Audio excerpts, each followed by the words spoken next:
I feel like people have a lot of questions when it comes to the Xbox Series S. There's a lot of information out there that isn't necessarily true or is very stretched out or is very specific to a single use case. People like to claim that the Series S is underpowered or that it's not really even a next-gen system. And if you're one of those people, you're an idiot. That's all I really got to say to keep it nice and friendly here.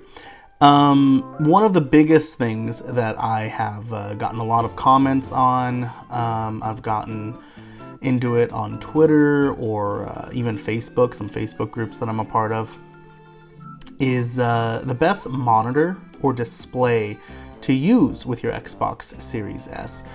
And this is very subjective. It really depends on what kind of gameplay experience you want.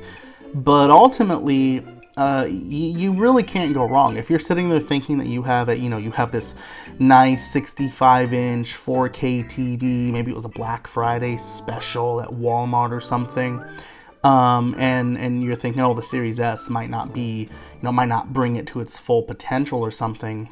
First off, that TV is probably a low-end 4K panel, so you're not really getting anything special there to begin with. And that's not, trying to talk down your TV. That's just giving you the fact. It's no, $2,000-$3,000 Samsung or, Sony or whatever you may be looking out there for. So if you're looking at a TV in the sub 1,000 price range, around that point, or even cheaper, but if you're looking at something even cheaper, the 4K panel you're getting is not going to be the highest end quality. Generally speaking, there are some brands that do make some good 4K panels in that price bracket, but that's not really what we're talking about today. And on the other hand, there are gaming monitors that you can look at. I myself use a Alienware.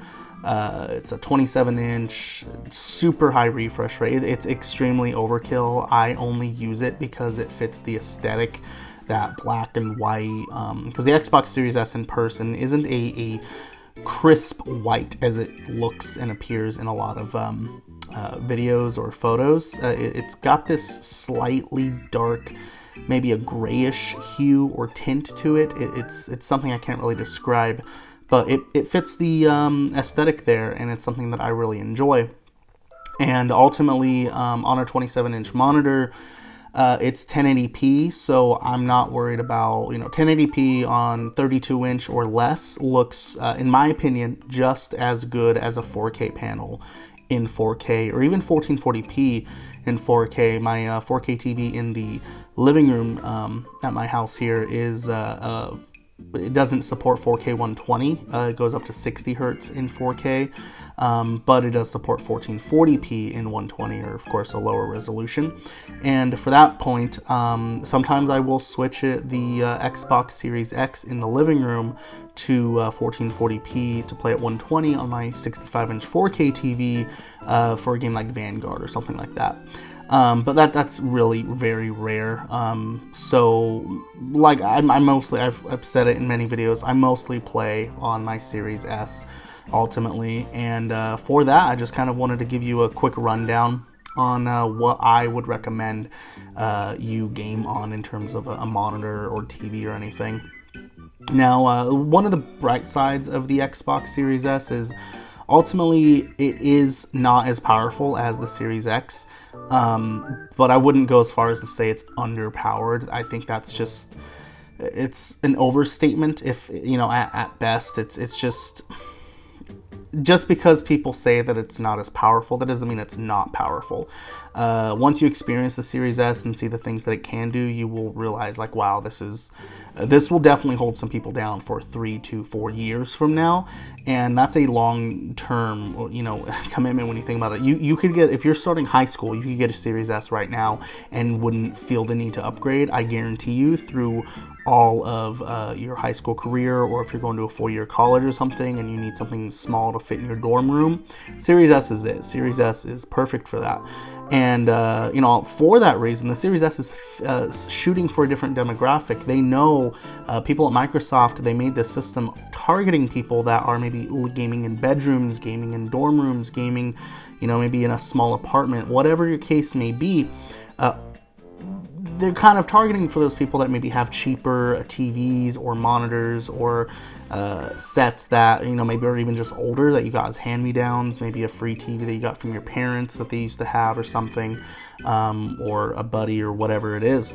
And so with that being said, the games look just fine in 1080p. I mean, a lot of us are still gaming in 1080 or have been gaming in 1080, unless you made that weird half step to the One X or the PS4 Pro during that generation, which was, again, let me remind you, only 4 years ago now, when people were able to, really get their hands on them and fully experience them.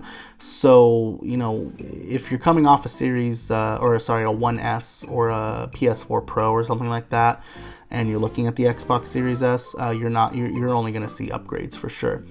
Anyway, the monitors that I recommend is just really any monitor that can support at least 144 hertz. Now it is true that not all games do support 120 frames per second on the Series S, or even the Series X for that matter. Games like Halo Infinite and Forza Horizon 5, they only go up to 60 frames per second.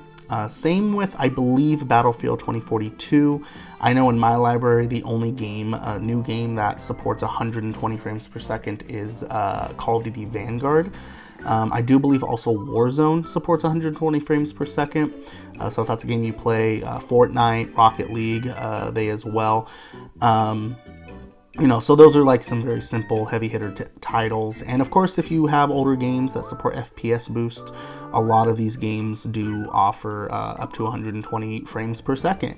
So ultimately, if you're trying to game at a desk or just looking for a compact display, I would recommend just any solid 1080p 144 hertz refresh rate monitor to start with. If you can find a good 1440p high refresh rate monitor, if it fits the bill, then definitely pick that up, because 1440p will be better taken advantage of than the higher refresh rate. And I would go as far as maybe even looking at a 75 hertz refresh rate monitor or something like that in 1440p.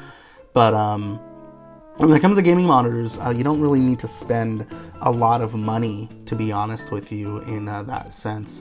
And when it comes to television sets, now if you are gaming on a simple 1080p 60 hertz television or whatever, you're going to be fine. You're going to be perfectly fine. Don't feel like you're not going to get everything your system has to offer, because when it comes to gaming, there's a lot more to it than the refresh rate and the resolution. Those are selling points for this generation going forward, but we're not quite there yet.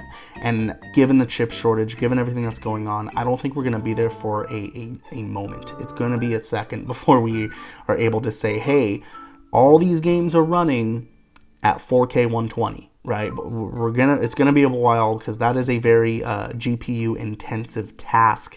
There are $1,000 plus gaming PCs that just simply could not do 4K at 120, maybe 4K 60. So it's just the process of doing that as a whole. This is why a lot of PC gamers game at 1080p to 1440, because 4K is just a little too intensive. So it's going to be a while before we get to a point where these developers are able to take full advantage of the PS5 or the Series X and really push out those kind of games. So just whatever TV you have, if you're playing on a 4K TV now, whether it's with the One X or PS4 Pro, and you're looking to jump into next gen, you want those faster load times, you want those next gen features, you want to experience the 128 players in Battlefield on a console, then just jump right in. There's no reason not to, unless it just breaks your wallet or something. And don't worry about having to jump in and get a 4K set. or 4K TV or even a monitor if you're getting, you know, a new system, the Series S specifically, because again, what really matters is the overall. There seems to be this misconception between 4K resolution and 4K graphics, and you're gonna get the graphics no matter what, whether or not it's in 1080, 1440, or 4K. You're gonna get the full, you know, the graphics that the system can output. And on a lot of cases, the lower you go in resolution, the more graphics the system can output, or the higher texture graphics or whatever. So when you hear someone saying that, oh, this game has 4K graphics, it's kind of just wrong in that sense. It's kind of, they're on the right track, they have the right idea, but they're not quite telling you what's really going on.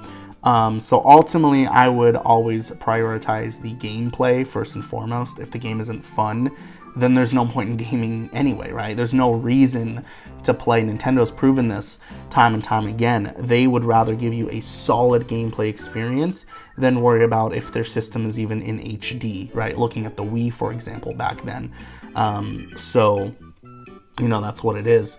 And, you know, besides the gameplay, the second best thing is going to be the visuals, right? 1080p looks fine. 1080p on a 65-inch can be stretching it. So at that point, maybe go buy that cheaper 4K panel, but just use it in 1440p, because that'll make that little bit is all you really need. So, you know, that's what I'd recommend, is set it to 4K, 1440 and 120. But again, the Series S is capable of upscaling to 4K. So if you do have a 4K set, you'll be fine. I've had my Series S connected to my 4K TV, and the only reason why I don't use it that way is because I like gaming at my desk. I prefer gaming at a desk. You know, it puts me in a more comfortable position to play competitively, you know, or more intense games, if that makes sense. And that's the only reason. And it's more compact and a little cooler than the Xbox Series X for obvious reasons. So when I'm playing those games, it's easier to put it on that. And yeah, so if your takeaway from anything, I know I went on a little tangent there. The main takeaway I want you to get from this video is, don't let people that are telling you that the Series S isn't doing 4K be a reason you're not getting it, or a reason that you're worried about what display you should get. Because ultimately speaking, the Series S can upscale to 4K. It can support a native 1440p, and I think it operates best in 1080p on a higher refresh rate signal. And between the higher refresh rate and the better graphics that it can load in, the better textures it can load in, because it's not having to stress itself on outputting a higher resolution, that's where you're going to get a really smooth, clean, crisp gaming experience. And ultimately, you know, so that's kind of where it is. And again, if you are shelling out the money for a $2,000, $3,000 television, then at that point, I don't think this, you know, buying a Series X or a PS5, even scalped, is honestly your problem. You know what I mean? Obviously, money's not an issue. But again, if you're prioritizing, if you're saying, hey, I can only afford the Series S because I'm putting all this money in on the monitor or the TV, you know, you find the balance, because you don't need to go spend even $1,000 on something for the Series S. And you'll be just fine with any of these monitors that are on Amazon for, you know, a couple $100, few $100 at Best Buy, whatever it is. Anyway, yeah, so that's kind of where I'm gonna leave it there. Hopefully that this kind of gave you some leverage on, you know, this argument that you might be having with yourself, or this debate. Maybe you're unsure. If you do have any questions about what I use specifically, or any more details, I can drop some links in the comments. You know, if you have specifics, I can look at the details of certain monitors or TVs that you may be looking at, and I'll give you my opinion on them based on the features that it sets, because there's a lot more that goes into it too. We got FreeSync to look at that. We got variable refresh rate. There's HDR. There's so many things that go into these new consoles outside of just 4K 120. So again, like I said, drop a comment down below if you're looking at something, and I will do my very best to help you guys out, because that's what I'm here for. I'll catch you guys in the next one. Bye.